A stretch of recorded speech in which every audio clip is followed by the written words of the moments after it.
မနေ့ပြန်ကစားပြီးအန်နီယိုဘူလိုင်းပြတော့မှဖြစ်လို့ပြည်သူတွေလုံးဝအပြစ်မထွက်ကြပါနဲ့ဒီနေ့ကစားပြီးအပြင်ထွက်ရင်တတိထားကြဖို့အထူးတတိပေးနေပါတယ်မြန်မာနိုင်ငံတော်မှာမလ16နှစ်ကစတင်ပြီးအရှိမြောင်မုတ်တုံလေးအာရုံတော်တာနဲ့အများနေပူချိန်တွေဟာတိတိတသားမြတ်သက်လာနေပါပြီမိုးလေဝသစောင့်ကြည့်သူတွေရဲ့ခန့်မှန်းချက်တွေအရဆိုရင်တဟာဘူလိုင်းတစ်ခုရဲ့အစာပြုမှုလို့တောင်ပြောလို့ရပါတယ်ဒီနေ့ဗီဒီယိုမှာတော့ဘယ်ဒေတာတွေမှာပူချိန်43ဒီဂရီအထိရောက်သွားနိုင်မလဲ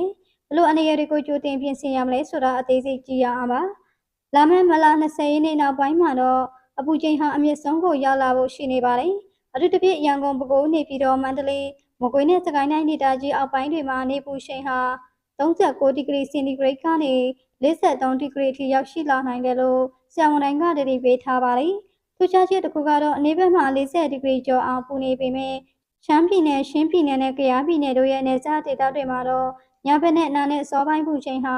20ဒီဂရီအောက်မှာပဲရှိနေအောင်ပါ။ဒါကြောင့်နေနဲ့ညအပူချိန်ကွာခြားချက်ကြီးမားတဲ့နေပူညရဲ့ရာသီဥတုကြောင့်လူကြီးတူမတွေနဲ့ကလေးငယ်တွေကျန်းမာရေးမထိခိုက်အောင်အထူးဂရုစိုက်ဖို့လိုအပ်ပါတယ်။ပထမဆုံးအချက်ကတရုတ်နိုင်ငံဘက်ကလေပြင်းမြေရောင်ဝန်းကြောင့်မြောက်ပိုင်းမှာအေးနေပေမဲ့အလယ်ပိုင်းမှာတော့ဟီတလိုလို့ခေါ်တဲ့အပူချိန်ကြောင့်ဖြစ်တဲ့လေဖီအားနဲ့ရောင်ဝန်းကပိန်မိနေပါတယ်။နောက်တစ်ခုကအိုင်ဆိုဘာလန်တွေအလွန်ကျင်းနေတာပါ။ဒါဟာလေငြိမ်နေတဲ့သဘောဖြစ်လို့မြေပြင်အပူချိန်ကိုအလွန်မြင့်တက်စေတာပါ။ထူးခြားတဲ့အချက်ကတော့ဖိလစ်ပိုင်မြောက်ပိုင်းမှာရှိနေတဲ့အပူပိုင်းမုန်တိုင်းမြူရီရဲ့အချိန်ကြောင့်လေစီးကြောင်းတွေ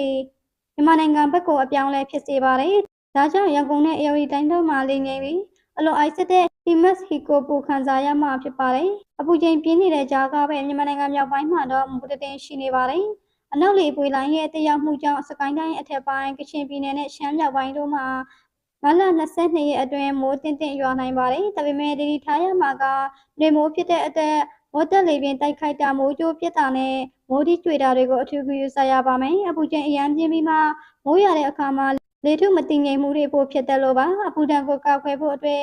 အပြင်ထွက်ရင်ထီအုပ်ထုပ်ဆောင်ကြပါ။ရေတက်မခန့်ရှောက်အောင်ရေမြများတော့ပါအထူးသဖြင့်ခရမ်းလိုရောင်ကြီး UP အညွှန်းကိန်းတွေမြင့်နေလို့မနေ့10နာရီကနေညနေ4နာရီအတွင်းနေရောင်နဲ့တိုက်ရိုက်တွာလာတာကိုရှောင်ကြဉ်ကြဖို့တိုက်တွန်းလိုက်ပါတယ်။ကြည့်ရှုပေးတဲ့အတွက်လည်းအားလုံးကိုကျေးဇူးတင်ပါရှင်။